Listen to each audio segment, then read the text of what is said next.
সেনা প্রধান তার মানে কি? আপনি যান আর আপনার প্রতিনিধি যাক, আমরা তো বুঝি কেন যাচ্ছে। সেনা প্রধান তার মানে কি? এই মুহূর্তে সেনা যে কোনো সামরিক ব্যক্তি যাওয়া মানে সেটা সেনা প্রধানের বক্তব্যের বাইরে তো যাওয়ার ক্ষমতা তার নাই, রাষ্ট্রের সাথে আলোচনা না করে যাওয়ার ক্ষমতা তার নাই। তারা এখানে গেছে, তারা অবশ্যই কোনো আপসরফা করার জন্যই যাবে। আমি আপনাকে স্পষ্ট করে বলে দিই, আপনি বাংলাদেশে ভারত বিরোধী হয়ে আপনি সরকার টিকতে পারবেন না। খুবই গুরুত্বপূর্ণ বিষয়। আপনি এটা মানে যখন বাংলাদেশে আওয়ামী লীগের নাম নেওয়া যায় না, যখন নরেন্দ্র মোদীর নাম নেওয়া যায় না, যখন ভারতের নাম নেওয়া যায় না, তখন বাংলাদেশের সামরিক বাহিনীর বিশিষ্ট ব্যক্তিদের ভারত সফর, এটা একটা গভীর চিন্তার বিষয়। ওই যে কয়েকদিন আগে আপনার চ্যানেলে তো বললেন যে নাকি কার চ্যানেলের জন্য শুনলাম যে গোপনে অলরেডি বাংলাদেশের যে ভারতীয় রাষ্ট্রদূতের সাথে প্রেসিডেন্ট সাহেবের দেখা হয়েছে, এটারই সেটার ফল। এটা আমরা এখন অনুমান করতেছি। ভারতে যখন বাংলাদেশের সামরিক বাহিনীর লোকজন যাবে, তখন বাংলাদেশের রাজনীতি আরেকদিকে মোড় নেবে, আপনি নিশ্চিত থাকেন। এবং এটা ওই যে দুই ইউটিউব, দুই লেজ, দুই মানে ওটাকে কি বলে, সংস্কৃতিতে কুকুরকে যেন কি বলে ভুলে গেছি।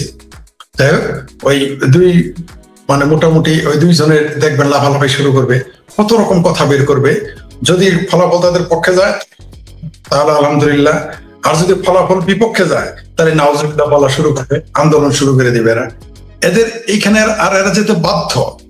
কারণ হলো, শোনান একটা কথা বলি, আপনি যত কিছুই করেন, আপনি বাংলাদেশের যে কোনো রাজনীতি আপনি যান আর আপনার প্রতিনিধি যাক, আমরা তো বুঝি কেন যাচ্ছে। সেনা প্রধান তার মানে কি? এই মুহূর্তে যে কোনো সামরিক ব্যক্তি যাওয়া মানে সেটা সেনা প্রধানের বক্তব্যের বাইরে তো যাওয়ার ক্ষমতা তার নাই, রাষ্ট্রের সাথে আলোচনা না করে যাওয়ার ক্ষমতা তো তার নাই, সুযোগই নেই। তারা যাচ্ছে ধরি মাছ না সিং পানি। মানে ওই যে আপনার এরা এরকম কৌশলী বলবে, যেমন একবার ডক্টর ইউনূস বলবে আওয়ামী লীগকে যুক্ত করতে হবে, আবার ডক্টর আসিফ স্যার বলবে না না না, এটা তাত্ত্বিক ভাবে বলেছে। তারা এখানে গেছে, তারা অবশ্যই কোনো আপসরফা করার জন্যই যাবে। আমি আপনাকে স্পষ্ট করে বলে দিই, আপনি বাংলাদেশে ভারত বিরোধী হয়ে আপনি সরকার টিকতে পারবেন না। আপনি যেই সাকাতেই চান। আপনি কি মনে করছেন যে ওই যে 4 দলীয় ঐক্য জোট ছিল, তারা ভারতের সাথে আপোষ না করে ক্ষমতায় ছিল? এতই সম্ভব, এত সহজ? তাহলে যদি তাই হয়, তাহলে আদম যে জুট মিল বন্ধ করছে কি আওয়ামী লীগের আমলে? পৃথিবীর সবচেয়ে বড় জুট মিল, সবচেয়ে বেশি মানুষ চাকরি করে, সেই জুট মিলটা আপনি বন্ধ করে দিয়েছেন কার সাথে আপোষ করে? আমরা এটা বুঝি না। বাংলাদেশের পাটের ব্যবসা সেই দিনই শেষ। বাংলাদেশের পাটের কৃষকের অবস্থা খারাপ হয়ে গেছে, জুট মিল বন্ধ হওয়া শুরু হয়েছে, আজও বন্ধ হচ্ছে। কেন? আমরা তো বুঝি কার সাথে আপোষ করেছিলেন, আমরা তো পরিষ্কার বুঝতে পারি। বাংলাদেশে যখন এরা এত ভারত বিরোধী, বাংলাদেশে যখন জুট মিল বন্ধ হলো, ভারতে তখন জুট মিল তৈরি করে। আমরা তো এগুলো বুঝি। আপনি বাংলাদেশে কখনোই ভারত বিরোধিতা করে আপনি টিকতে পারবেন না, সে যেই জায়গাতেই যাবে। এগুলো আপোষ করার জন্য তারা যাচ্ছে, তারা ভারতকে ম্যানেজ করার জন্য যাচ্ছে। ইলিশ তো আর আপনি এমনি পাঠান না। কখনো বলেন, কখনো আমাদের কি উপদেষ্টা দেবীরা বলেন যে দেবীর নাম নিলে আবার দেবীর কলঙ্ক হয়ে যাবে, এদের অপদেষ্টাই বলি। এরা কখনো বলে আমরা বাধ্য হয়ে ইলিশ পাঠাইছি, কখনো বলে দুর্গা পূজার জন্য পাঠাইছি। মানে এদের নিজেরই কথার সাথে তাদের কথা মিলে না। তো এরা যে কি চায় আর কি চায় না, এরা তো আগে পাঠাতেন ফরিদপুরে 500 টন, এরা 200 টন। যে এরা পাঠাবে তো ডাবল পাঠাইছে এবং অর্ধেক দামে পাঠাইছেও, ডাবল এবং অর্ধেক দামে, সবচেয়ে হাস্যকর ব্যাপার। বাংলাদেশে যদি হিন্দুদের যদি অর্ধেক দামে ইলিশ দিত দুর্গাপূজা উপলক্ষে, তাহলে তো বাংলাদেশে দাঙ্গা হয়ে যেত। কিন্তু ভারতে পাঠাইছে, কোনো সমস্যা নাই। শেখ হাসিনা বেশি দামে বিক্রি করছে, সেটা বিরাট অপরাধ হয়ে গেছিল। কিন্তু এইখানে আর অর্ধেক দামে বিক্রি করে কোনো সমস্যা নেই। আওয়ামী লীগকে নিষিদ্ধ করে দিয়েছে। যখনই দেখেন না, একবার ডক্টর ইউনূস যখন বলে যে নির্বাচন আওয়ামী লীগ অংশগ্রহণ করতে পারবে, তখন আসিফ নজরুল খেপে যায়, 2 ইউটিউবার খেপে যায়। আগে ওই শাখা চৌধুরী ভাষায় বলতে হয় যুদ্ধ অপরাধী, মানবতা বিরোধী অপরাধে যাকে শাস্তি দেওয়া হয়, যে ফাঁসি দেওয়া হয়, সে শাখা চৌধুরী বলছিলেন যাকে কুত্তায় লেজ নাড়ায়, তো এখন লেজে কুত্তা লড়ায়। এই দেশে এখন তাই হইতেছে, 2 ইউটিউবার ইউজকে লড়ায়। এখন 2 কুত্তা আছে, এক কুত্তা আছে আমেরিকায়, আরেক কুত্তা আছে আপনার একটা লুবার ড্রাইভার আমেরিকায় থাকে, আরেকজন আছে ফ্রান্সে। এই 2 কুত্তায় মনে করেন এখন ইউজকে লড়ায়, 2 কুত্তার লেজের লড়ায় কুত্তাকে। এই যে বিষয়গুলো চলতেছে, এটা পরিকল্পিত। এগুলো এরা করবে যাতে এরা ক্ষমতায় থাকতে পারে। কারণ ক্ষমতায় যদি এখন এই মুহূর্তে ইলেকশন দিলে যদি নৌকা মার্কা থাকে, তাহলে এরা আর কিছু নয়, আওয়ামী লীগ বিরোধী দলে যাবে, প্রধান বিরোধী দল। আর বিএনপি কিছু ভোট বেশি পেয়ে, কিছু আসন বেশি পেয়ে সরকারি দল হবে। তো তাহলে তো এদের তো জামানত থাকবে না। এই জন্য তারা আওয়ামী লীগকে নিষিদ্ধ করিয়েছে, ছাত্রলীগ নিষিদ্ধ করিয়েছেন, নৌকা নিষিদ্ধ, রইল বাকি বিএনপি। এখন যদি ইলেকশন দেয়, ইলেকশন দিলেও তো বিএনপি ক্ষমতায় চলে আসবে। এই ভয় তাদের কাজ করতেছে, যাতে নির্বাচন না হয়। কারণ নির্বাচন দিলেই বাংলাদেশের মৌলবাদী শক্তিদের লস। এরা কিন্তু উপরে উপরে ভোটের কথা বলে, এরা কিন্তু উপরে উপরে ভোটের কথা বলে। এটা তাদের ইস্যু, এটা তাদের হলো ভণ্ডামি, এটা তাদের আইওয়ার যে আমরা ইলেকশন চাই। ভোট চাইলে মিথ্যা কথা। 14 মাসে এখন কেন ভোট চায় না? এখন তাদের আর ভোট দরকার নাই। এখন ইউনুস থাকলেও সমস্যা নাই, কারণ এখন তারা ক্ষমতায় না গিয়ে ক্ষমতা উপভোগ করতেছে। দেশে যখন গণতন্ত্র থাকে না, তখন লাভ কার? তখন লাভ হয় সামরিক শক্তি, সামরিক বাহিনীর, আর লাভ হয় কার? মৌলবাদী শক্তির। বিএনপিও এখন পিছিয়ে পড়ে যাবে। বিএনপি এখন না ঘরকার না ঘটকা হয়ে যাবে, দবিকা কুত্তা হয়ে যাইতেছে। এরা 14 মাসে এই ইউনুস সরকার, যার 50টা লোক নাই, তার কাছ থেকে তারা নির্বাচন আদায় করতে পারে না। এটা চরম ব্যর্থতা। এরা যতই বলুক যে আমরা কৌশল অবলম্বন করছি, কৌশল মানুষ কখন নাই? যখন আপনি দুর্বল। আপনি যতক্ষণ সবল, ততক্ষণ তো আপনি কৌশল অবলম্বন করবেন, আপনি সরাসরি যাবেন, আপনি নিবেন। মানে এতদিন আমি মনে করেছিলাম বিএনপি কৌশল অবলম্বন করছে, কিন্তু 1 মাসের গবেষণায় আমার মনে হচ্ছে বিএনপির কোথাও না কোথাও চরম দুর্বলতা আছে, চরম দুর্বলতা আছে। নইলে তার যে উপদেষ্টা বীর মুক্তিযোদ্ধা অ্যাডভোকেট ফজলুর রহমানকে বহিষ্কার করে 3 মাসের জন্য কি করে সম্ভব? কি করেছেন তিনি কি বিএনপির বিরোধিতা করেছেন? তিনি দলের কোন বিরোধী? তাদের যে 19 দফা আছে, সেই 19 দফার বিরোধিতা করেছেন?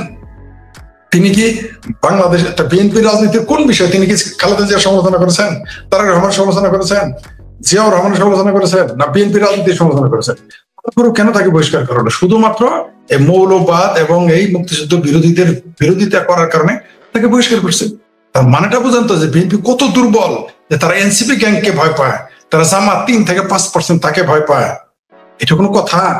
এত বড় একটা দল, এদের ভবিষ্যৎ কি? এদের ভবিষ্যৎটা কি? কিছুই না। এরা যদি মুরত থাকতো, নির্বাচন আদায় করতো। এদের যদি মুরত থাকতো, ভারপ্রাপ্ত চেয়ারম্যান তারেক রহমান দেশে আসতো। এতদিন আমার মনে হয়েছে এটা তাদের কৌশল নিয়েছে, কিন্তু এখন দেখি না। হয় এদের সাথে জামাতের কোনো গোপন বোঝাপড়া ছিল, যে তথ্যগুলো তারা প্রকাশ করে দিবে, কোন ট্র্যাপে সে পড়ে গেছে, অথবা বিএনপি সাংগঠনিক ভাবে খুব দুর্বল। তা না হলে 14 মাসে আপনি নির্বাচন আদায় করতে পারলেন না। ফেব্রুয়ারিতে হবে কিনা তারপরও যথেষ্ট সন্দেহ আছে। চরমনায়ের পীর যারা আওয়ামী লীগ, ছাত্রলীগ, যুবলীগ, যুবদল, বিএনপি, এদের সদকা খেয়ে বাঁচে, লিল্লা খেয়ে বাঁচে, সেই বিএনপি, সেই চরমনায়ের পীর বলে বিএনপি ছেঁচড়া চাঁদাবাজ। এই কথাটার প্রতিবাদে একটা কথা আপনি কোন নেতার মুখে শুনেছেন? একটা নেতার মুখে আপনি শুনেছেন স্ট্রং প্রতিবাদ করছে? কিন্তু এটা যদি আওয়ামী লীগের নেতা বলতো, তখন কিন্তু তুলোধনা করে পেত, কত টকশো হইতো, কত বুদ্ধিজীবী কথা বলতো, কত লোকে লেখা লিখতো। কিন্তু চরমনায়ের পীর, যার সর্বথা করলে মনে করেন সারা দেশে হয়তো 10 লাখ লোক আছে, সারা দেশে, তার সাথে তারা পারে না। তার কথা প্রতিবাদ করার ক্ষমতা তাদের নেই। তারা মুক্তিযুদ্ধের পক্ষে বললে তার উপদেশটাকে, দলের চেয়ারম্যান উপদেশটাকে বহিষ্কার করতে পারে, কিন্তু চরমনায়ের পীর তাদের ছেঁচড়া চাঁদাবাজ বললো, তাদের কথা বলার। কিন্তু এরা যে আপোষ করতেছে মৌলবাদী শক্তির সাথে, এই যে বাংলাদেশে মুসলিম মৌলবাদী শক্তির সাথে যে বিএনপির আপোষ, তারা আওয়ামী লীগকে দেখেও তারা শিক্ষা পায় না। তারা দেখলো যে চরমনায় এই চরমনায়ের পীর আওয়ামী লীগের ছিল, এই হেফাজত আওয়ামী লীগের পক্ষে ছিল, যে কোনো ভাবে হোক ঝগড়া বিবাদের করে মিলমিশ হয়ে গেছিল। এগুলো আওয়ামী লীগের পকেটে থাকে না, এরা বিএনপির পকেটেও থাকবে না। ক্ষমতায় যাওয়ার আগেই তারা বলে দিয়েছে বিএনপি ছেঁচড়া চাঁদাবাজ। তাহলে ক্ষমতায় গেলে বিএনপি কে কি করবে? মৌলবাদকে যারা আস্কারা দিবে, তাদের পরিণতি ভালো হবে না।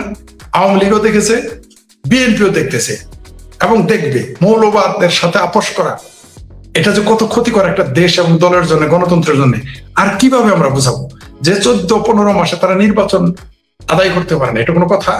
এত বড় একটা দল, তাদের মিনিমাম এই মুহূর্তে বিএনপি সবচেয়ে, মানে হয় বিএনপি 1 নাম্বার আছে, না বিএনপি 2 নাম্বার আছে বাংলাদেশের প্রেক্ষাপটে। 1 নাম্বার যদি আওয়ামী লীগ, তখন 2 নম্বর দলটাই বিএনপি জনপ্রিয়তা। তাহলে তাকে কেন সে ভোট আদায় করতে পারলো না? এখন তো মাঠে আওয়ামী লীগ নাই, তার বিরোধিতা কে করবে? জামাত 3% ভোট দিয়ে, 3% সমর্থন দিয়ে বিএনপির মুখোমুখি হবে। তাহলে কোথায় ভয়টা পায়? হয় বিএনপি আর বিএনপি নাই, অথবা বিএনপি রাজনৈতিক পরিকল্পনা একেবারেই দুর্বল। এটা আমি বিএনপি নেতাদের প্রতি শ্রদ্ধা রেখে বলতে চাই, জি আপনাদের অবশ্যই প্ল্যানিং এর দুর্বল। আপনারা এতই দুর্বল যে আপনারা চরমনায়ের পীরের বিরোধিতা করার, বিরোধিতা না, সমালোচনা করার সাহস আপনাদের নেই। কখন কৌশল কোন নেই মানুষ? যখন মূল রাস্তা দিয়ে যেতে পারে না, যখন মানুষ মনে করেন ভিআইপি রোড বন্ধ বা হাইওয়ে রোড বন্ধ, তখন বাইপাস রোড দিয়ে মানুষ আসে। তেমনি যখন আপনার সাথে আমি সরাসরি সংঘর্ষে পারবো না, তখনই না আমি কৌশল অবলম্বন করবো। এর আগে তো না। তার মানে বিএনপি দুই দিক দিয়ে দুর্বল, কিন্তু এটা দেশের জন্য ভালো না। এটা না বাংলাদেশের জন্য ভালো হচ্ছে, না বাংলাদেশের গণতন্ত্রের জন্য ভালো হচ্ছে, না খোদ বিএনপির জন্য ভালো হচ্ছে। সৈয়দ আশরাফ সাহেব বহু আগে বলে গিয়েছিলেন যে মৌলবাদী শক্তি আওয়ামী লীগের প্রধান শত্রু। এটা শুধু আওয়ামী লীগের জন্য প্রযোজ্য না, এটা বাংলাদেশের সকল, বাংলাদেশ রাষ্ট্রের জন্য মৌলবাদী শক্তি ঝুঁকিপূর্ণ।